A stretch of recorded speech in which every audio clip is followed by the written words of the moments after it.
আমার সন্দেহের দরকার নাই, যেহেতু গ্রেফতার হয়েছে ওকে জিজ্ঞাসাবাদে অটোমেটিক সবকিছু চলে আসবে। তাহলে আমি চাই সত্যটা যেন বের হয়, সত্য 164টা যেন আপনাদের এই মিডিয়াতে কাভারেজ হয়। রাজধানীর কাফরুলে যুবদল কর্মী হত্যার মিশনে পেশাদার ভাড়াটে খুনিদের দল ছিল বলে মনে করছে পুলিশ। আর পরিবারের অভিযোগ, রাজনৈতিক রোষানল থেকেই এমন হত্যাকাণ্ড। এ ঘটনায় পুলিশ 5 জনকে আটক করেছে বলে দাবি করছেন স্থানীয়রা। তবে পুলিশ একজনকে আটকের কথা নিশ্চিত করেছে। শুক্রবার রাত 11টার পর মিরপুরের কাফরুলে শেরি বাংলা প্রাথমিক স্কুলের পাশের গলিতে কয়েক রাউন্ড গুলি করে পালানোর চেষ্টা করে সন্ত্রাসীরা। নিহত হন যুবদল কর্মী ইউসুফ আলী। একজনকে আটক করে স্থানীয়রা, 2 জন গুলিবিদ্ধ হয়ে চিকিৎসাধীন।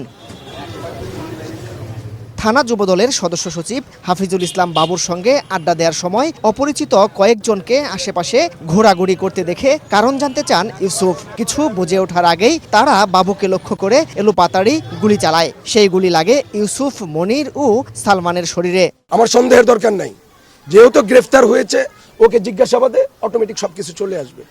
তাহলে আমি চাই সত্যটা যেন বের হয়, সত্য 164টা যেন আপনাদের এই মিডিয়াতে কাভারেজ হয়। পদ্মা সেতু, মেট্রো রেল এবং এলিভেটেড এক্সপ্রেসওয়ে নির্মাণের গর্বিত অংশীদার বসুন্ধরা সিমেন্ট। এদিকে স্থানীয়দের দাবি, হত্যা মিশনে অংশ নেয়া 4 জন সহ অন্তত 5 জনকে হেফাজতে নিয়েছে আইনশৃঙ্খলা বাহিনী। 2 জনের কাছে পিস্তল ছিল, ওনারা যে আটকাইছে উনি আবার এমনি কোমরে ধরছে পাচ্চা করে, উনি আর বুঝতে পারে না যে ও বাইর করে শুট করে দেবে, মানে ও ডাইরেক্ট বাইর করে ডাইরেক্ট এখানে শুট করছে। এই ভাই তরকারি দোকান পেছে, নতুন আসছে 10 দিন হয়েছে, এর মাথা ধরে বয়ে আছে, তা দেখলাম যে মাথা গুলি লাগছে। নিহতের ভাই কাফরুল থানায় মামলা করেছেন। পুলিশ জানিয়েছে হত্যাকাণ্ডের আসল রূপকার কারা তার তদন্ত চলছে।